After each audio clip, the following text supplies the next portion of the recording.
नमस्कार दोस्तों जो अभी हाल ही में सीज़ फायर एफर्ट्स किए जा रहे थे यूएस और ईरान के बीच में जिसमें दुनिया का सबसे बड़ा देश, दुनिया का सबसे बड़ा नेगोशिएटर पाकिस्तान जो था, जो इस्लामाबाद में ये पीस टॉक सेल करवाना चाहता था, उसकी अभी अटेम्प्ट फाइनली अब जाके फेल हो चुकी हैं। आईआरजीसी जो है ईरान के रेवोल्यूशनरी गार्ड कॉर्प्स, उन्होंने फाइनली अब कह दिया है कि वो कोई से भी यूएस ऑफिशियल से पाकिस्तान में नहीं मिलेंगे। जो सीज़ फायर के एफर्ट्स थे वो फेल हो चुके हैं। यहाँ पे आईआरजीसी का कहना ये है जो पाकिस्तान है उस पर बिल्कुल भी ट्रस्ट नहीं किया जा सकता, क्योंकि वो आपको पता है ये कैसा देश है, अपने अलग ही दुनिया में जीते हैं। और जो दूसरा जो एक और रीज़न है कि जो यूएस ऑफिशियल हैं उनके द्वारा इतनी सीरियसनेस नहीं दिखाई गई इन सीज फायर टॉक्स को, अगर आगे चल के होना भी चाहे वो उनके द्वारा इतनी सीरियसनेस नहीं दिखाई गई। ऐसा इसलिए भी हो सकता है क्योंकि जो ईरान के द्वारा डिमांड्स रखी गई हैं वो ट्रम्प तो बिल्कुल नहीं मानेंगे, क्योंकि जो आजकल उनका बिहेवियर है लाइक अ मैडमैन। तो जो मैं अभी आपको आगे चल के वीडियो में बताऊंगा कि ईरान की क्या डिमांड्स हैं, तो ट्रम्प तो उसे बिल्कुल नहीं मानेंगे। और अगर हम यहाँ पे ट्रम्प की बात कर रहे हैं तो साथ ही साथ आज हम आगे चल के इस वीडियो में बात करेंगे कि ट्रम्प मैडमैन की तरह क्यों बिहेव करते हैं। वो जो पर्सनल लेवल पे वर्ल्ड लीडर्स को पब्लिकली ह्यूमिलिएट करते हैं, पब्लिकली टारगेट करते हैं, वो कितना गलत है। अभी मैं आपको आगे चल के एग्जाम्पल दिखाऊंगा कि वो किस लेवल तक स्टूप डाउन कर चुके हैं अपने प्रेस कॉन्फ्रेंसेज में, अपने इंटरव्यूज में। तो चलिए स्टार्ट करते हैं आज के इस वीडियो को। अब यहाँ पर जो यूएस और ईरान के बीच में जो भी सीज फायर टॉक्स चल रही थी, जिसको ट्रम्प, जेडी वैंस, जो यूएस के टॉप ऑफिशियल्स हैं, बड़े बड़े एडमिनिस्ट्रेटर्स हैं, उनके द्वारा भी बैक किया जाता था कि वो बहुत जल्दी एक डील होने वाली है, बहुत जल्दी एक सीज फायर होने वाला है, वो फाइनली जाके फेल हो चुकी है। यहाँ पे हो क्या रहा था कि जो पाकिस्तान है वो बीच में आ रहा था कि हम इस्लामाबाद में टॉक्स करवाएंगे। उन्होंने अभी हाल ही में करीबन एक हफ्ता पहले अपने इस्लामाबाद में टॉक सेल करवाई सऊदी अरेबिया, टर्की और एक दो और देश थे कि वहां पे आके वो बात कर रहे हैं ईरान और यूएस के बीच में सीज फायर कैसे करवाया जाए बिना ईरान के। आप समझिए। तो क्या होता है यहाँ पे, पाकिस्तान जो है यहाँ पे ट्राई करता है ईरान और ट्रम्प एडमिनिस्ट्रेशन के बीच में सीज फायर करवाने को। पर यहाँ पे ईरान को बिल्कुल भी ट्रस्ट नहीं था पाकिस्तान पे, क्योंकि वो कह रहे थे इनका रूल ही अनक्लियर है। पाकिस्तान जब वॉर में इंक्लूडेड ही नहीं है तो यहाँ पे पाकिस्तान का काम क्यों है। आप ये सोचिए कि मैंने दलाल नेशन क्यों कहा है। यहाँ पे इसके पीछे की बैक स्टोरी ये है, अभी हाल ही में देश के मिनिस्ट्री ऑफ एक्सटर्नल अफेयर्स के मिनिस्टर हैं डॉक्टर एस जयशंकर, उनके द्वारा जब उन्होंने मीटिंग हेल्ड करी थी तो जो सोर्सेस के थ्रू खबर आई थी कि उन्होंने कहा था not a Dalal nation like Pakistan. उन्होंने पाकिस्तान को सीधे सीधे दलाल नेशन घोषित कर दिया था। जो ईरान ने ये और दावा किया जो यूएस के द्वारा 15 पॉइंट प्रपोजल है वो एक डिसेप्टिव टैक्टिक है, जिससे कि यूएस और ट्रम्प एडमिनिस्ट्रेशन को टाइम मिल सके मिलिट्री पोजीशन करने के लिए और कुछ और आगे बड़े स्टेप्स उठाने के लिए। अब यहाँ पे होता क्या है कि जब ईरान आके कहता है कि वो ऐसा कुछ नहीं करेंगे, इस्लामाबाद में कोई भी सीज फायर टॉक सेल नहीं हो रही है, वापस से पाकिस्तान की बेइज्जती होती है जैसा अभी तक होता आता है। वो साफ साफ कह देते हैं कि उन्हें जीरो ट्रस्ट है पाकिस्तान में और यूएस ऑफिशियल्स में। यहाँ पे आईआरजीसी जो है उनका स्टैंड बिल्कुल क्लियर है। इसमें अगर मैं आपको एक बात और बताऊं, इसमें दो पार्टीज बड़ी खुश होंगी। एक तो आईआरजीसी, अब वो और भी कॉन्फिडेंटली आगे आके स्ट्राइक्स करेंगे। अभी हाल उनके F-35 फाइटर जेट गिराएगा, वो और कॉन्फिडेंट हो चुके हैं। दूसरा यहाँ पे नेतन्याहू जो है वो बिल्कुल नहीं चाहते कि यहाँ पे कुछ ऐसा सीज फायर हो या डील हो, क्योंकि नेतन्याहू को पता है कि ये एक बहुत ही परफेक्ट टाइम है जहाँ पे वो ऑल आउट वॉर जा सकते हैं। अब भी यहाँ पे नेतन्याहू बिल्कुल नहीं चाहेंगे, जो उन्हें मौका मिला है जहाँ पे वो ईरान को अगर अब भी चाहें कि खत्म कर सकते हैं, जो कि मुझे ऐसा लगता नहीं है होगा नहीं। पर हाँ, नेतन्याहू के पर्सपेक्टिव से देखें तो यहाँ पे उनके लिए भी एक बहुत अच्छी बात है। पर जो यहाँ पे सबसे ज़्यादा प्रेशर में है वो है ट्रम्प, क्योंकि ट्रम्प के ऊपर इतना ज़्यादा प्रेशर आ रहा है। स्ट्रेट ऑफ हॉर्मुज ईरान खोल के राजी नहीं है, वो वहाँ पे नाकाबंदी करके बैठा है कि कोई भी आएगा बिना हमारी परमिशन के उसे उड़ा देंगे बिल्कुल। और वहाँ पे ट्रम्प केवल टाइम बाय कर रहे हैं, केवल बकवास बातें कर रहे हैं कि अभी हम खोल देंगे। अगर हम बात करें यहाँ पे ईरान की जो 5 डिमांड है, ईरान ने आखिर ऐसी क्या 5 डिमांड रखी है जो कि ट्रम्प बिल्कुल नहीं मानना चाहेंगे और ना वो बिल्कुल मानेंगे। जो पहली डिमांड है कि sovereignty over the straight of Hormuz, Iran ये चाहता है बेसिकली कि वो स्ट्रेट ऑफ हॉर्मुज पे उसका पूरा कंट्रोल रहे। जितने भी शिप आ रहे हैं, जितने भी शिप जा रहे हैं, कार्गो शिप्स, चाहे वो कैसे भी शिप हो, वहाँ पे उसे फॉर्मल और लीगल रिकॉग्निशन मिले, जिससे जिससे कि उसका नेचुरल और लीगल राइट हो फुल सॉवरेनिटी एक्सरसाइज करने का स्ट्रेट ऑफ हॉर्मुज में। दूसरी डिमांड जो रखी गई है वो है गारंटीड वॉर रिपेरेशंस। जो भी ईरान में 28 फरवरी से जो भी स्ट्राइक्स हुई है यूएस और इसराइल के द्वारा, उसके जितना भी खर्चा है वो सब यूएस भरे। तीसरी कंडीशन ये है end to all aggression and assassinations. Iran ये चाहता है जो भी मिलिट्री ऑपरेशंस हुए हैं ईरान के अगेंस्ट वो सब बिल्कुल खत्म हो जाए। वो ये भी चाहते हैं साथ में concrete guarantees against resumption. Iran ये कहता है कि अमेरिका यूएन में जाके लिखित में दे कि आगे चल के कोई भी स्ट्राइक्स नहीं करी जाएंगी ईरान पे, एक नो अटैक पैक्ट बनाया जाए जिससे कि ईरान को उसकी फुल सेफ्टी की गारंटी दी जा सके। यहाँ पे ईरान की फिफ्थ डिमांड जो है वो ये है कि वो बिल्कुल भी एक पार्शियल सीज फायर में एग्री नहीं करेंगे। हाँ, जहाँ पे ईरान के सारे रीजनल एलाइज और प्रॉक्सीज जो हैं जैसे यहूदी, हिजबुल्ला, इन सब के लिए जीरो अटैक पॉलिसी होनी चाहिए कि यूएस आगे चल के इन पे बिल्कुल अटैक नहीं करेगा। अभी तक मैंने आपको इस वीडियो में बताया कि ईरान की बेसिकली डिमांड्स क्या थी। उन्होंने पाकिस्तान में सीज फायर टॉक्स करनी क्यों नहीं सही समझा। और अब हम बात करेंगे ट्रम्प द मैडमैन के बारे में।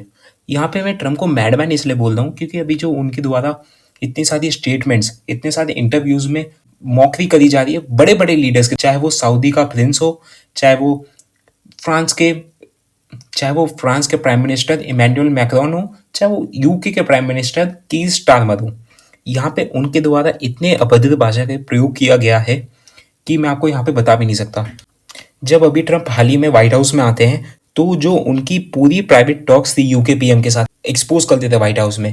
पहली बात जब ट्रम्प कहते हैं कि वो अपने ट्रूप्स या अपनी सेना को भेजें स्ट्रेट ऑफ हॉर्मुज खुलवाने की मदद करने के लिए, वहाँ पे सामने से यूके के पीएम का जवाब आता है, I will have to ask my team. Trump replied, "You are the prime minister. You don't have to."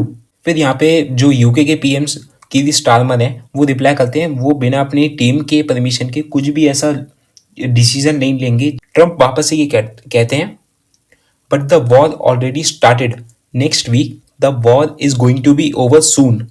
यहाँ पे वापस से वही ट्रम्प का एजम्पशंस निकल के आते हैं कि वॉर अगले हफ्ते खत्म हो रही है, ये सब हो रहा है।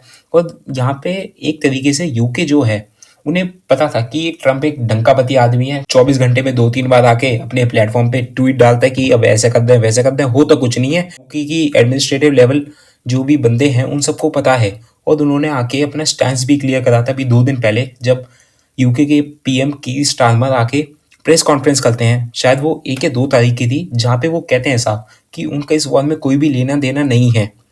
तो जब यूके के पीएम ये सब कहते हैं तो वो खुलेआम बेस्ट एलाई बिट्रेल कहते हैं ट्रम्प इसे, कि यूके फेल करता है यूएस को जब बहुत ज़्यादा यूएस को ज़रूरत थी। साथ ही साथ वो यूके की लीडरशिप को वीक और इनडिसाइसिव भी कहता है। चलिए, ट्रम्प तो कुछ भी कहते रहते हैं। यहाँ पे फिर आगे चल के ट्रम्प का बुली बिहेवियर आगे आ जाता है कि वो यूके की नेवल पावर को एज अ मॉकरी करते हैं। ये कहते हैं, you have 2 old broken down aircraft carriers, do you think you could send them over. यहाँ पे ट्रम्प का डोगलापन ये देखिए, पहले तो वो मदद की गुहार करते हैं कि आगे स्ट्रेट ऑफ हॉर्मुज खुलवाइए, फिर साथ ही साथ यूके मना करती है कि ऐसा वो कुछ नहीं करेंगे, इसमें पार्ट नहीं लेंगे, फिर वो इस चीज़ की मदद मांग देती, उसी की मौकरी करते हैं। यहाँ पे अब जो ट्रम्प है वो मिलिट्री इंसल्ट से पर्सनल अटैक्स पे जाते हैं, जो कि मैक्रोन की मैरिज को टारगेट करता है। यहाँ पे क्या एक्चुअली होता क्या है, मई 2025 में जब फ्रांस के पीएम वियतनाम जाते हैं तो जब वो फ्लाइट से उतर रहे होते हैं तो साइड में से ऐसा लगता है कि उनकी जॉ पे किसी ने मारा, जो कि उनकी वाइफ थी। ऐसी वीडियो वायरल हुई। नेगेटिव चीजें वैसे भी बहुत जल्दी वायरल हो जाती हैं। मैक्रोन ने जो है उसे एज अ फेक कैंपेन बता के डिसमिस भी कर दिया था। ट्रम्प उस चीज को भी सामने लाते हैं। वो कहते हैं, I call up France Macron whose wife treats him extremely badly, still recovering from the right to the jaw. यहाँ पे वो उसी इंसिडेंट को मॉक करते हुए मैक्रोन का मजाक उड़ाते हैं, उनके पर्सनल अटैक करते हैं उन पे कि वो अभी अपने राइट जॉ से रिकवर कर रहे हैं जो उनकी वाइफ ने उन्हें स्लैप करा था। यहाँ पे इससे ग्लोबल मैसेज ये जाता है कि अगर आप यूएस के साथ नहीं है तो ट्रम्प आपको केवल सैंक्शन नहीं करेंगे, वो आपको ह्यूमिलेट करेंगे पब्लिक में। भले ही आप कोई एक बहुत बड़े वर्ल्ड की ग्लोबल लीडर्स में आते हैं, बहुत बड़े बड़े लीडर्स में आते हैं आप भले ही, पर ट्रम्प किसी को नहीं छोड़ने वाले जैसा उनकी हरकतें हैं। इनका ये जो ट्रम्प का मैडमैन बिहेवियर है, जो बुली बिहेवियर है, वो बहुत ज़्यादा सामने आने लगा है। ये इससे एट द एंड ये फर्क पड़ेगा कि जो यूएस के रिलेशन है वो सभी देशों से खराब हो रहे हैं। यहाँ पे आगे चल के यूएस जो है वो नेटो को पेपर टाइगर भी बोलते हैं। और जिसपे मैं पार्शियली एग्री भी करूंगा। बट एनीवेज, यहाँ पे ट्रम्प नेटो को भी बीच में लाते हैं। वो धमकाते हैं कि वो नेटो से बाहर निकल जाएंगे, और ट्रम्प यहाँ पे अपना बुली बिहेवियर सामने लाते रहते हैं, चाहे वो जेलेंस्की हो, चाहे वो जापान के पीएम के सामने जो पर्ल हार्बर की स्ट्राइक्स है उसका रेफरेंस देना हो, फिर आगे चल के हिरोशिमा नागासाकी में क्या हुआ था उसका रेफरेंस देना हो जोकिंगली वे में, चाहे वो सऊदी के प्रिंस के बारे में बहुत ही अभद्र भाषा का प्रयोग करना हो, और भी बहुत सारी चीजें। यहाँ पे ट्रम्प की मैडमैन थ्योरी जो है वो ट्रम्प पे बिल्कुल फिट बैठती है। ट्रम्प दुनिया को ऐसे रखते हैं कि वो कभी भी कुछ भी कर सकते हैं। Expect the unexpected. यहाँ पे आगे चल के ट्रम्प जो है वो मैक्रोन की फ्रेंच एक्सेंट को भी मॉक करते हैं, जहाँ पे ट्रम्प ओपनली मिमिक करके कहते हैं कि फ्रांस कॉवर्ड की तरह एक्ट कर रहा है, कि जब वॉर खत्म हो जाएगी वो जब हेल्प भेजेंगे ना। अब जैसे कि मैंने आपको भी पहले बताया था कि वो पेपर टाइगर का लेबल देते हैं, NATO won't be there. Obviously European security को थ्रेट दे दिया डायरेक्ट कि अगर वो गल्फ में नहीं गए तो वो ये नॉन एक्सपेक्ट करे कि यूएस भी आगे चल के उन्हें डिफेंड करेगा। ये जो ट्रम्प का सेकेंड टर्म है, जो फर्स्ट ईयर अभी खाली इसका 1 साल ही हुआ है, ये दिखा रहा है कि व्हाइट हाउस जो है उसके कितने ज़्यादा वर्ल्ड रिलेशंस खराब हो रहे हैं। धीरे धीरे यूएस आइसोलेट होता जा रहा है वर्ल्ड से। यहाँ पे आगे चल के अगर ट्रम्प के जब टर्म खत्म होगा, आगे चल के फिर यूएस को बहुत ज़्यादा दिक्कत आने वाली है। डिप्लोमेसी है उससे आगे चल के कैसे रिस्टोर करें, क्योंकि आजकल जो ट्रम्प के स्टेटमेंट्स हैं वो इतने ज़्यादा हर्टिंग है, इतने ज़्यादा डेरोगेटरी है कि वो कोई सा भी देश सुनेगा नहीं, खासकर अपने लीडर के बारे में। अगर हम यहाँ पे एक और बड़े डेवलपमेंट की बात करें, जो कि है कि यूएस के जो फाइटर जेट्स हैं F-15E और A-10 अटैक एयरक्राफ्ट, वो डिस्ट्रॉय कर दिए गए हैं ईरान के द्वारा। ईरान का बहुत बड़ा क्लेम है, जिसमें कि जो दो में से एक जो है फाइटर जेट का पायलट वो रेस्क्यू करा चुकी है यूएस, उनके द्वारा क्लेम किया जा चुका है। और फाइटर जेट के और जो दूसरे फाइटर जेट के पायलट हैं उनकी अब भी तलाश जारी है। ऐसा लास्ट 2003 में हुआ था जब इराक इन्वेजन हो रहा था, जहाँ पे यूएस का A-10 थंडरबोल्ट 2 गिराया गया था। अभी तक पिछले 23 सालों में कोई ये सब फाइटर जेट्स नहीं गिरे थे यूएस के। अब आई थिंक आप ट्रम्प समझेंगे कि वो फालतू का कितना झूठ बोलते हैं। जैसे वो जब बोल रहे थे, जब ऑपरेशन सिंदूर में फेक क्लेम की जा रहे थे कि भारत के 6 जेट गिरा दिए, 7 जेट गिरा दिए, कभी 11। पाकिस्तान और यूएस के द्वारा कंटिन्यूसली मौकरी करी जा रही थी कि क्लेम किए जा रहे थे कि हमने भारत के इतने जेट गिरा दिए, और भारत डटा रहा। आप सब अपनी कमेंट सेक्शन में राय जरूर दें कि आपका क्या कहना है इस पूरे टॉपिक्स के बारे में। ईरान की जो डिमांड्स है सीज फायर की, ट्रम्प की द्वारा जो मौकरी करी गई है, और जो यूएस के जेट शॉट डाउन करे गए हैं यहाँ पे ईरान के द्वारा, इस पे आपकी क्या राय है?